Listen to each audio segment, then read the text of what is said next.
All right, let's dive right into this deep dive. We're going deep on Arthur Schopenhauer today. Ooh, Schopenhauer. We've got excerpts from his The World is Will and Representation, Okay. which, I gotta admit, is a pretty dense read. It is. It is. But luckily, we've also got this really helpful explainer video that kind of breaks down the main ideas in a more digestible way. Would you agree? Yeah, I think that's key with Schopenhauer because his writing can be so heavy and complex. All right, exactly. Yeah. So it's great to have something to kind of guide us through. For sure. Oh. Okay, so mission for today is to, I guess figure out what Schopenhauer's all about, right? Right. And see if there's any like practical wisdom we can extract from his philosophy. I think there is. I mean, he's often labeled as this total pessimist, Right. which, we'll get into that. Yeah. But there's a lot more to him than just that. Okay, well, he definitely doesn't waste any time getting to the point. I mean, that very first line, "The world is my representation." It's like, whoa, okay, hit me with it. Right into the deep end. Yeah. What do you make of that? Well, it's interesting because right away he's pointing out that, what we perceive as reality is really just our own interpretation of it. Like our experience of the world is subjective. It's not necessarily objective truth. So like we're each looking at the world through our own kind of like lens, Exactly. and that shapes everything we see. Yeah, it's all filtered through our senses, our experiences, our beliefs. Like we're all wearing different pairs of glasses. I like that. Okay, so then how does that tie into Kant? Because I know Schopenhauer was like super influenced by Kant's ideas. Absolutely. Schopenhauer was building on Kant's idea of the thing in itself, which is this concept that we can never really know the true essence of reality. Right. We only know our own representations of it. So Schopenhauer is saying, okay, the world as we experience it is our representation. It's not the thing in itself. So then are we trapped in our own heads? Mhm. Like, is there no way to see the world as it truly is? Well, that's where Schopenhauer takes things a step further, because he says their I is a thing in itself, a force that drives everything, and he calls it the will. Okay, will, like our willpower. Not exactly. This will is much bigger. It's like a universal force. Right. It's not about our conscious decisions. Okay. It's this blind, striving energy that's behind everything in the universe. So like the force that makes like plants grow and stars explode. Exactly. Think of it like, the fundamental laws of physics. We can observe the effects, but we can never fully grasp the essence of those forces. Okay, so this is where I start to get a little freaked out because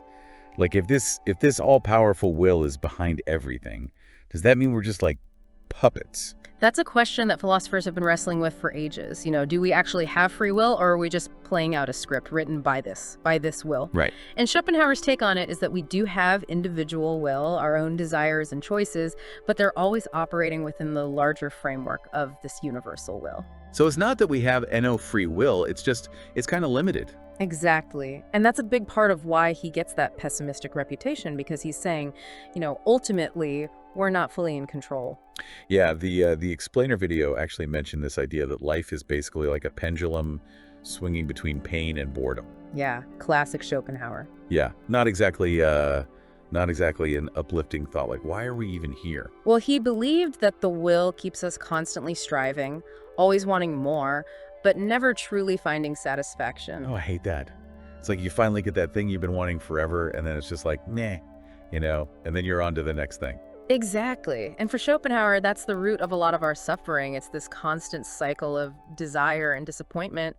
But he does offer some ways to potentially break free from that cycle, even if they're not exactly like, cheerful solutions. Okay, I need to hear this because so far this is all pretty bleak. What's the antidote to all this cosmic doom and gloom? Well, he finds some hope in some unexpected places, like art. Schopenhauer believed that aesthetic contemplation, especially through art, can be a way to kind of escape the will's grip for a little while. Art as an escape. I mean, it's not a totally new idea, but it's interesting coming from Schopenhauer, Right. He saw it as a way to become a pure observer, to just be present in the moment without all the wanting and striving. So like instead of being driven by desires, we're just appreciating beauty and form. Exactly. And he even went so far as to rank the arts, and he put music at the very top. The explainer video mentioned that too, like music is the highest form of art because it's the most direct expression of the will itself. Yeah, he believed that music could bypass our intellect and speak directly to our emotions. It makes sense because music can be so powerful. you know? Yeah. It can make you feel things in a way that nothing else can. Right. It's like a direct line to that primal energy. So, okay, art is a temporary escape, Yeah. but is there a more permanent solution? Well, he also talks about asceticism, which is that's where things get a little more intense. Yeah, asceticism. That's like monks in caves giving up all their possessions and stuff, right? Yeah, it's often associated with that kind of extreme self-denial. But for Schopenhauer, it's not necessarily about physical deprivation. It's more about recognizing that chasing desires ultimately just leads to more suffering. So the idea is to kind of minimize those desires. So, like quieting the will, basically. Yeah. But how is that even possible? I mean, our entire world is designed to make us want more, you know? It's definitely a challenge, but I think Schopenhauer would say it's about shifting your internal focus. It's about recognizing that true happiness doesn't come from external things. And we'll talk about that more in part 3, but I think there are echoes of this idea in modern life. Like think about the trend of minimalism or the focus on experiences over material possessions. Yeah, it's like choosing to step off that hamster wheel of wanting, even if it's just for a little bit. So art and asceticism, two very different paths, but both ways to kind of grapple with this Schopenhauerian struggle. Exactly. And there's actually one more element that's really important to Schopenhauer's philosophy: compassion. Compassion. Now, that doesn't sound very pessimistic. Right. It seems kind of unexpected, but Schopenhauer believed that compassion was crucial. He even saw it as a path to happiness. Okay, I'm intrigued. We'll definitely have to dive into that in part 2. But for now, I think my mind is officially blown. We've got this all-powerful will driving everything, art as a temporary escape, and asceticism as this more radical solution. Where do we even go from here? Well, there's still so much to explore. We've got to unpack Schopenhauer's views on happiness, which are way different than you might expect. Right. And we've got to tackle that big question. If this will is calling the shots, do we really have any free will at all? Ooh, I can't wait to unpack that. We'll be back soon with part 2. Welcome back. So last time we left off with that huge question.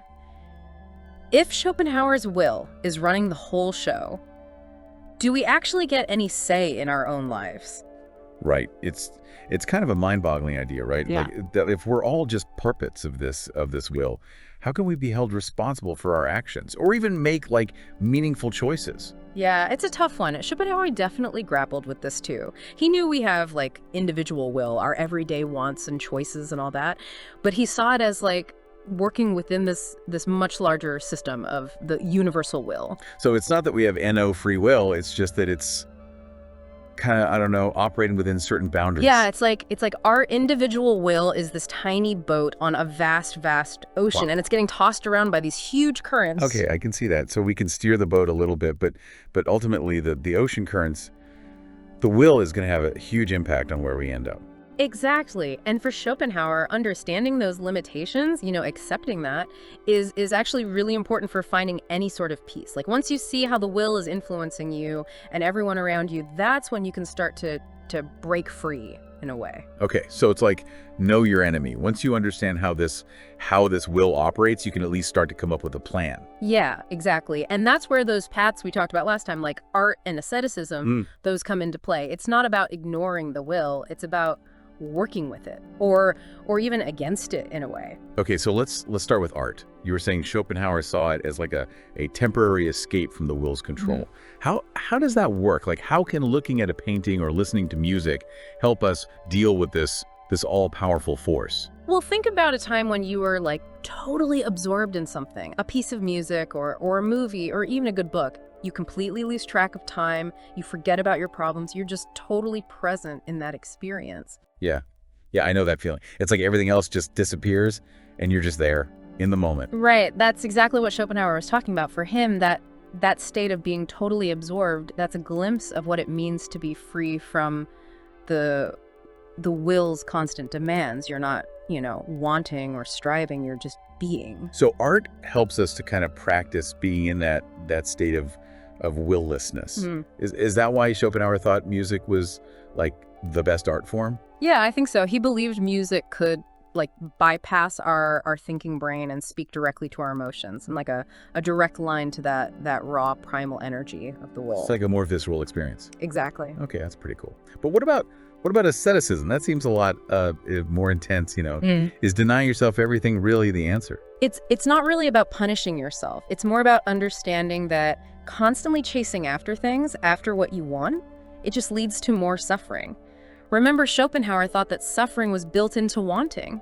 So if you can minimize your desires, you minimize your suffering. So it's like saying, hey, Will, I'm not playing your game anymore. You can't control me if I don't want anything. Yeah. But honestly, that sounds impossible in today's world. Like Yeah. we're constantly bombarded with messages telling us to buy more, do more, be more. Oh, absolutely. It's a real challenge. But I don't think Schopenhauer is saying you have to give up everything and live in a cave. It's more about shifting your internal focus, recognizing that real happiness doesn't come from getting more stuff. It's more about your mindset than your outward actions. Yeah, exactly. So even small changes, like choosing experiences over possessions or just being grateful for what you have, those can be forms of asceticism. Absolutely. It's about recognizing that real happiness, real fulfillment, it comes from within. This is making me think of those YouTubers who get rid of all their stuff and live in vans. Right. Minimalism. Yeah, they always seem so happy, even though they've given up so much of what our society says we should want. Right. They've chosen to step off that hamster wheel and find fulfillment in a different way.